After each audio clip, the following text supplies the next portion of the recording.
नमस्कार। डॉक्टर वंदना रस्तोगी, सह संस्कृत BND राजकीय कला महाविद्यालय चिमनपुरा द्वारा आज के इस व्याख्यान में आपका स्वागत है। विद्यार्थियों, हम महाकवि कालिदास द्वारा विरचित रघुवंश महाकाव्य के षष्ठ सर्ग के अंतर्गत इंदुमती के स्वयंवर वर्णन का प्रसंग पढ़ रहे हैं। इंदुमती के स्वयंवर में आए हुए विवाहोत्सुक राजाओं के परिचय प्रसंग का अध्ययन हमारे द्वारा किया जा रहा है।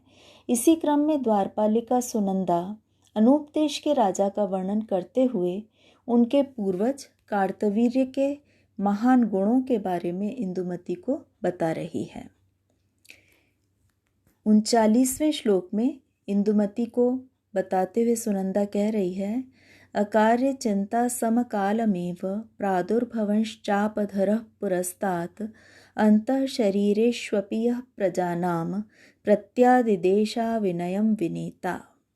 विनेता यः अकार्यचिंता समकालम् एव पुरस्तात् चापधरः प्रादुर्भवन् प्रजानाम् अंतः शरीरेषु अपि अविनयं प्रत्यादिदेश।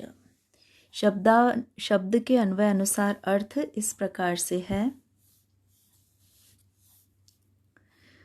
विनेता, विनय की शिक्षा देने वाले, यह जिस राजा कार्तवीर्य ने, यह उपसर्ग यहाँ कार्तवीर्य के लिए प्रयुक्त है।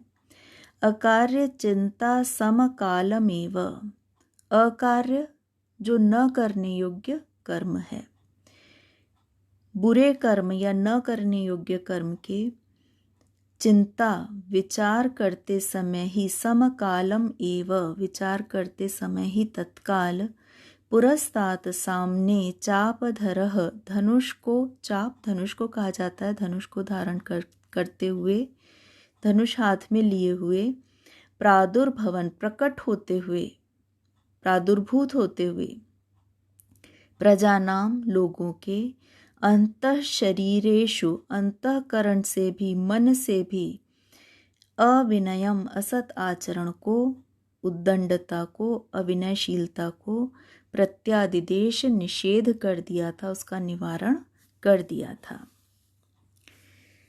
यहाँ एक श्रेष्ठ राजा के रूप में कार्तवीर्य का वर्णन करते हुए कहा जा रहा है कि कार्तवीर्य के शासनकाल में प्रजाजन को उन्होंने इतना अनुशासित किया हुआ था कि मन में भी पाप कर्म का, किसी बुरे कर्म का, न करने योग्य कर्म का विचार करने मात्र पर भी उन्हें तत्काल न्यायमूर्ति राजा कार्तवीर्य धनुष हाथ में लिए हुए अपने सामने साक्षात उपस्थित ज्ञात होने लगते थे और दंड भय से वे दुष्कर्म से विरत होकर के सत्कर्म में प्रवृत्त हो जाते थे।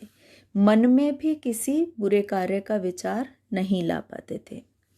इस प्रकार से राजा कार्तवीर्य ने मानस अपराध का भी निवारण करते हुए अपनी प्रजा को मन वचन कर्म से सदाचरण के लिए प्रेरित किया था। यहाँ पर उपजाति छंद है और उत्प्रेक्षा अलंकार है। मानो चापधर धनुष धारण किए हुए राजा कार्तवीर्य मन में अकरणीय कार्य का विचार आते ही साक्षात सामने उपस्थित हो जाते थे, इसलिए यहाँ उत्प्रेक्षा अलंकार माना गया है। विनेता शब्द में वी उपसर्ग है, नी धातु, त्रच प्रत्यय, इससे बनता है विनेत्री शब्द, जिसका प्रथमा विभक्ति एक वचन का यह रूप है विनेता, विनय की शिक्षा देने वाला। यहाँ हम कुछ संधि भी देख सकते हैं। अंतः शरीरेष्वपि, अंतः शरीरेषु अपि।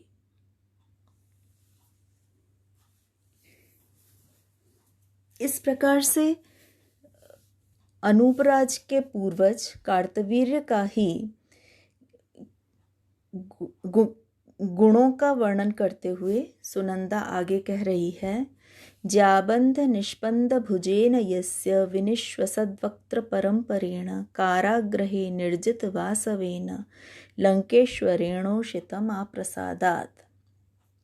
अन्वय इस प्रकार है।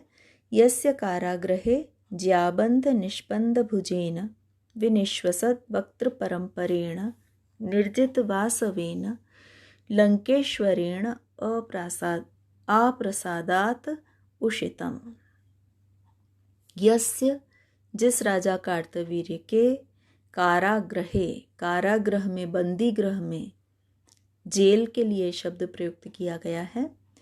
ज्या बंध निष्पंद बुझेन, ज्या प्रत्यंचा के, बंध बंधन से, प्रत्यंचा द्वारा बांध दिए जाने के कारण, निष्पंद चेष्टा रहित, निश्चेष्ट हुए, भुजेन भुजाओं वाले, विनिश्वसद वक्त्र परंपरेण, वक्त्र कहा जाता है मुख को, विनिश्वास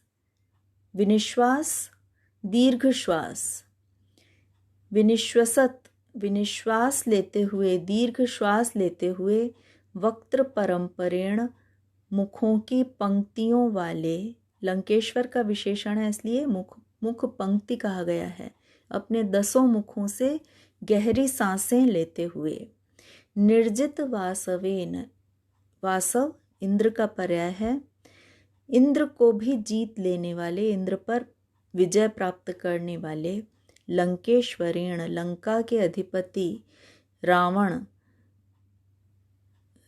के द्वारा, अप्रसादात, प्रसाद यानी प्रसन्नता पर्यंत, उनके प्रसन्न हो जाने तक, जब तक कार्तवीर्य प्रसन्न नहीं हो गए तब तक उषितम, निवास किया गया। इस पद्य के अनुसार सहस्रबाहु कार्तवीर्य इतने पराक्रमी हैं कि उन्होंने लंकाधिपति रावण को भी बंदी बना लिया था, और वो रावण जो इंद्र को भी युद्ध में पराजित करने का सामर्थ्य रखता था, वो कार्तवीर्य के कारागृह में विवश भाव से रहता रहा, उसको रहना पड़ा। कार्तवीर्य के धनुष की प्रत्यंचा के कठोर बंधन में बंधा हुआ रावण अपनी वक्त्र परंपरा अर्थात अपने 10 मुखों की पंक्ति से दीर्घ निश्वास भरने के अलावा कुछ भी नहीं कर सका। उसका कोई वश नहीं चल रहा था। उसकी सारी वीरता, सारा शौर्य, सारा बल वहाँ कुछ काम नहीं आ पा रहा था, और उसका कारावास तभी समाप्त हो पाया जब कार्तवीर्य उस पर प्रसन्न हुए। इसलिए कहा गया अप्रसादात, उनके प्रसन्न, अप्रसादात, उनके प्रसन्न होने पर्यंत उसे वहीं पर उसी कारागृह में रहना पड़ा, बंदी बन करके ही रहना पड़ा। ये एक पौराणिक कथा है, महाभारत में भी इसका उल्लेख मिलता है। इस कथा के अनुसार ये माना जाता है कि एक बार कार्तवीर्य अपनी भुजाओं से, जो सहस्र बाहु थे, हजारों भुजाएं थे उनकी, उन्होंने नर्मदा के जल को रोक दिया था, और उस जल को रोक के वहाँ जल क्रीड़ा कर रहे थे। उसी समय दिग्विजय के लिए निकला हुआ रावण वहाँ पहुँचा और उनको युद्ध के लिए ललकारा और उनसे युद्ध करने लगा। तब कार्तवीर्य ने युद्ध में उसे पराजित करके बंदी बना लिया और अपनी धनुष की प्रत्यंचा से बांध करके उसे कारागृह में लेकर वहीं डाल दिया। और जब तक कार्तवीर्य प्रसन्न नहीं हुए तब तक रावण को इसी बंदी गृह में पड़े रहना पड़ा। जिन्होंने लंकेश्वर को भी बंदी बना लिया था, ऐसे महान पराक्रमी ये महाराज कार्तवीर्य हुए हैं। उन्हीं का वंशज है अनूपराज, जो यहाँ स्वयंवर में इंदुमती से विवाह करने की इच्छा लेकर आया हुआ है।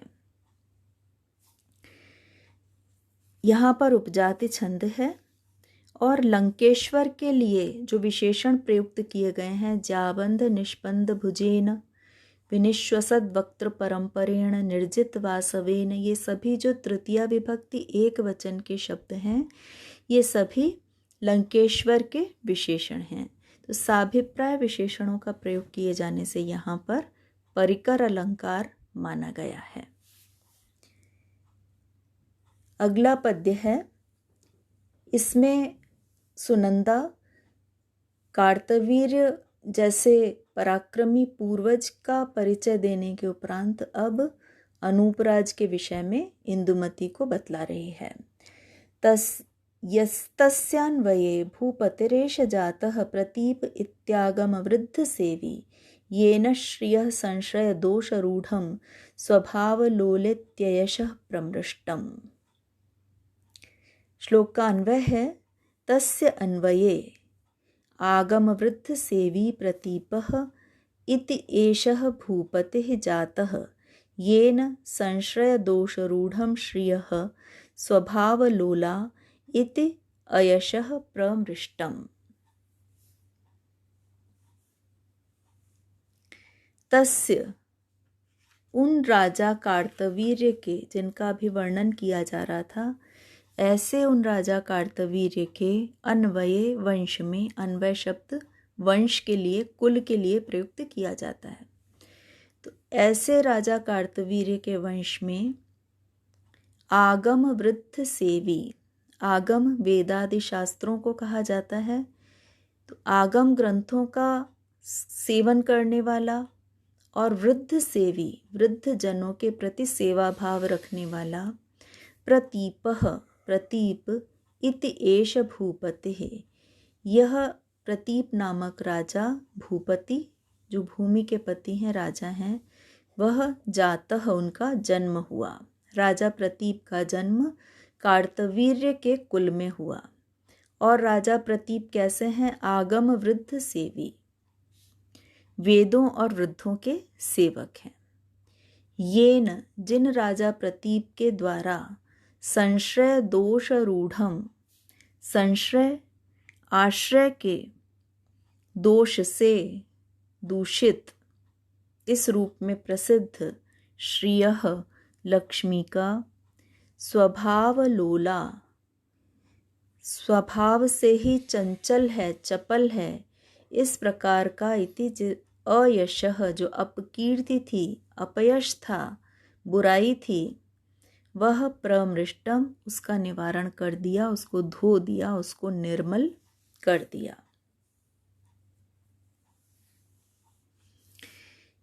यहाँ ये बताया जा रहा है